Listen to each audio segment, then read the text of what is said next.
Gostem ou não da convocação do Ancelotti, mas engraçado, somos mais de 200 milhões de pessoas espalhadas aqui pelo Brasil e cada um tem o seu papel, cada um tem a sua lista, cada um faz a sua seleção, isso é fato e não é fácil ser treinador da maior seleção do mundo.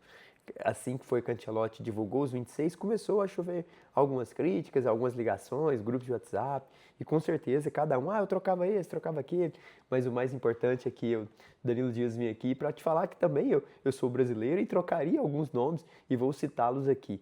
Mas uma coisa, eu quero começar esse vídeo falando como o Ancelotti, em 365 dias de seleção brasileira, como o Samir Chaud fez um movimento muito interessante nesse um ano à frente da CBF, como o Ancelotti conseguiu unir uma nação.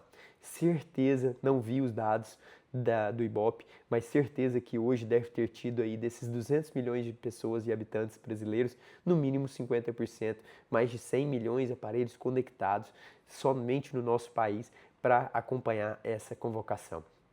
Mais de 14 jornalistas do mundo, 700 jornalistas credenciados para estarem lá e o mundo inteiro queria saber. Ele conseguiu criar um suspense em cima em torno do melhor jogador dessa geração. Desde a época de Ronaldo Fenômeno, Ronaldinho, Rivaldo, não surgiu um craque como é Neymar, que disputou a primeira Copa em 2014 e a última em 2022. Tem 8 gols em 13 jogos e o nome que esperava tudo em torno girando dele. Será que ele vai? Será que ele não vai? E o Mr. Ancelotti conseguiu uma coisa. Conseguiu fazer com que esse suspense, conseguiu fazer com que o próprio Neymar achasse e duvidasse em alguns momentos, fosse questionado pela imprensa, fosse questionado por ele mesmo. Será que eu vou ter condição ou não? Mas uma coisa é certa. Hoje, quando ele anuncia o nome do Neymar, os meninos, adultos, idosos, a nação conseguiu comemorar, uniu um povo de novo, que chegou a arrepiar. Eu também acompanhei, enchi os olhos d'água quando ele cita o nome do Neymar de novo. É o último tiro, é aquela última bala que você vai colocar na arma e fala, é agora ou nunca. É agora que eu tenho a chance de escrever o meu nome na história, de fazer com que eles lembrem de mim pelo resto da vida. Não por eu ter feito o ser o maior artilheiro da seleção, por eu ir para a quarta Copa do Mundo, por lembrarem de mim, de eu ter sido um tridente ofensivo lá no MSN, na época de Barcelona, por ter sido por 222 milhões a transferência mais cara tantos anos da minha vida, mas sim ser lembrado por ter conseguido também o maior troféu para sua nação, o hexacampeonato. E Neymar sabedor disso. E ele sabe que agora é a sua última dança. E hoje deu para perceber que como Ancelotti conseguiu motivar novamente o povo brasileiro. Hoje entramos de novo no clima de Copa do Mundo.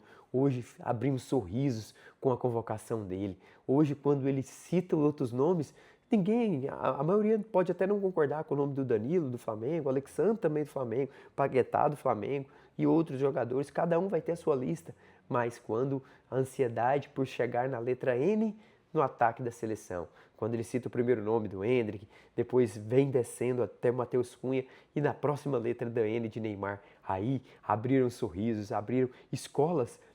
O meu filho estava tendo aula de inglês e chegou confidencializando para mim, papai, quando eu não vi, mas quando eu fiquei sabendo, porque muitos gritaram na escola, funcionários, segurança, professores de outras salas, gritaram porque sabedores que o Neymar estava na Copa de novo.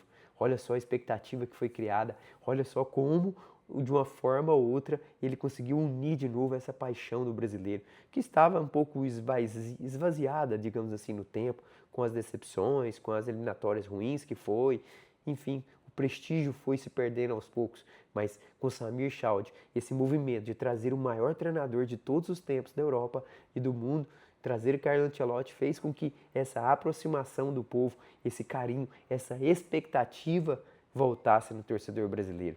E eu confesso, estou ansioso, estou na expectativa que quase todos os 200 milhões de brasileiros estão.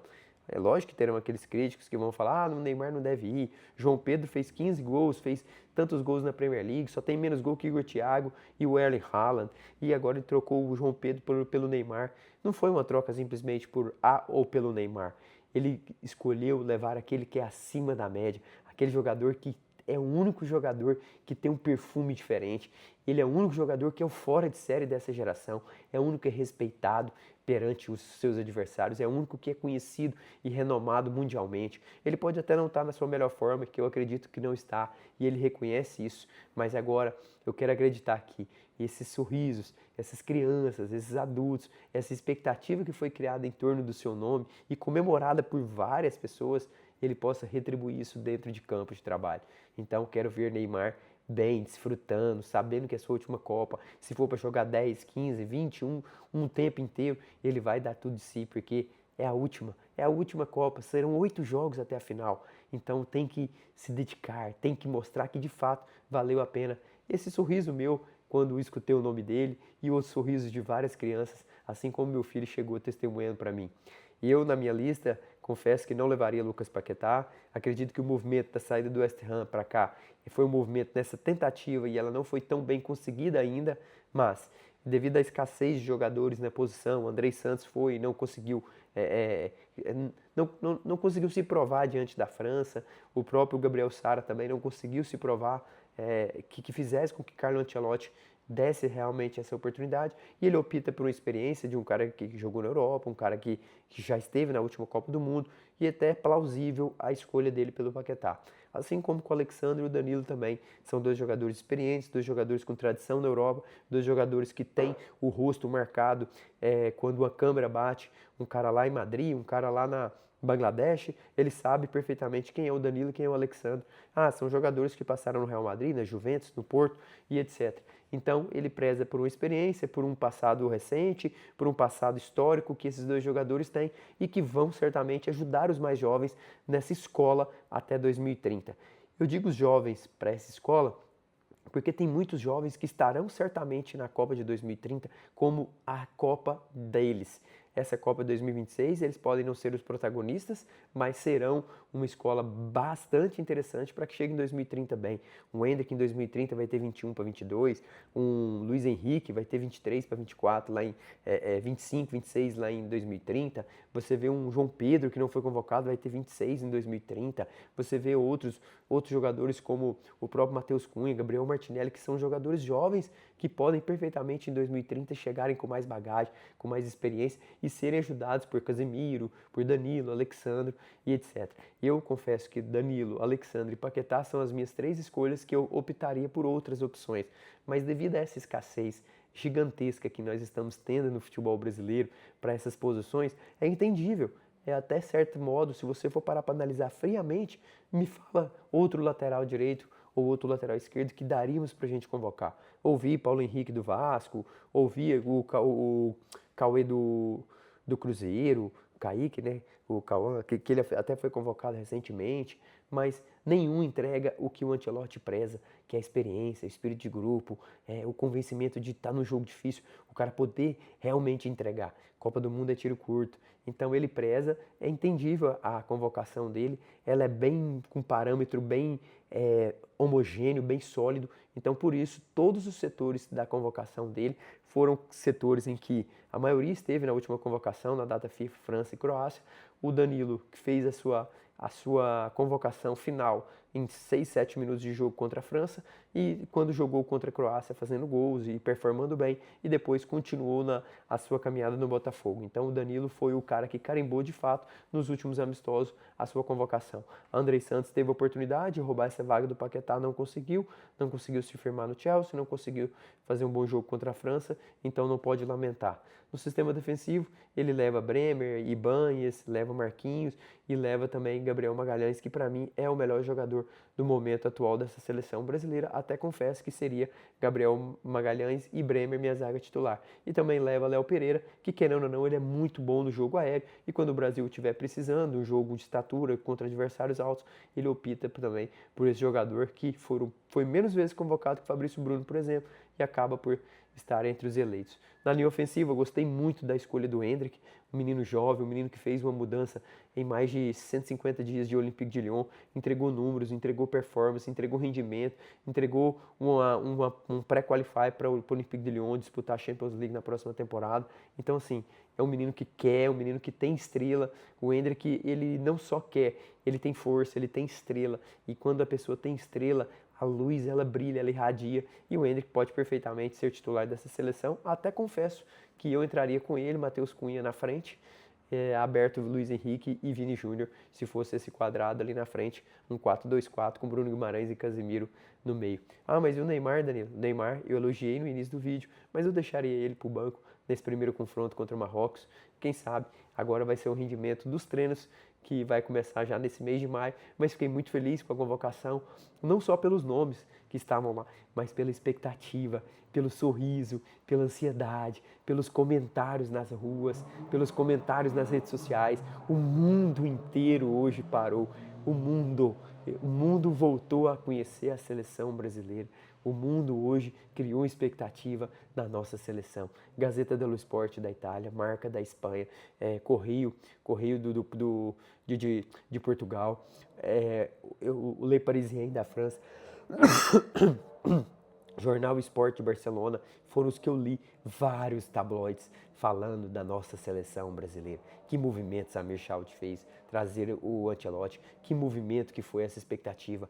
Se não a maior convocação, para mim, uma das maiores convocações, expectativa, ansiedade, ex-jogadores, ex-campeões do mundo, será que ele vai ou não vai? E foi tudo criado em torno dessa seleção brasileira. Agora está pronto. Os ingredientes estão aí na mesa. Agora é só pegar essa camisa, chegar e desfrutar, jogar. Porque a maior seleção do mundo voltou a ser ouvida, voltou a ser falada. E quando a seleção brasileira é respeitada do jeito que foi hoje novamente, cuidado, abre aspas. Abre aspas nada, abre alas. Porque aí vem a seleção pentacampeã do mundo, vem buscando esse hexa. Eu acho difícil vir, confesso. Mas depois de hoje, subiu uma chama dentro de mim, uma expectativa alta, uma adrenalina de novo, de poder pintar o rosto, pintar a rua, pôr bandeirinha no carro, de bater no peito. Realmente sou brasileiro com muito amor e carinho. Olha, confesso que acredito que pode vir esse hexa. Por que não? Se nós somos brasileiros e acreditamos até o fim. Difícil será demais, mas a gente tem expectativa num bom treinador que temos e também, quem sabe, nesses jogadores possam performar e estarem em altíssimo rendimento nesses 8 jogos que teremos aí pela frente. Valeu? Fica com Deus. Foi muito legal essa expectativa criada em torno dessa convocação. Fiz questão de trazer aqui alguns nomes que eu não levaria, mas também expliquei o porquê ele está levando.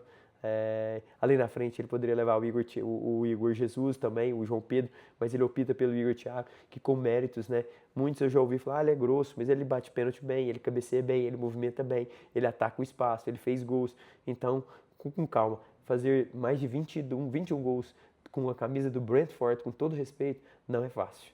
Confesso que não é fácil. É um time que joga sempre no sistema reativo e fazer mais de 20 gols com a camisa do Brentford, cuidado. Para você ter uma ideia, nem o jogador de Liverpool, nem o jogador de Chelsea conseguiu passar da casa dos 20 gols para, pelo menos, aproximar do Haaland. E Igor Thiago, com a camisa do Brentford, conseguiu. Então, que ele está também merecidamente nessa seleção. Valeu? Fica com Deus, um forte abraço e vamos juntos para essa Copa do Mundo aí 2026, lá nos Estados Unidos, Canadá e México. Tchau!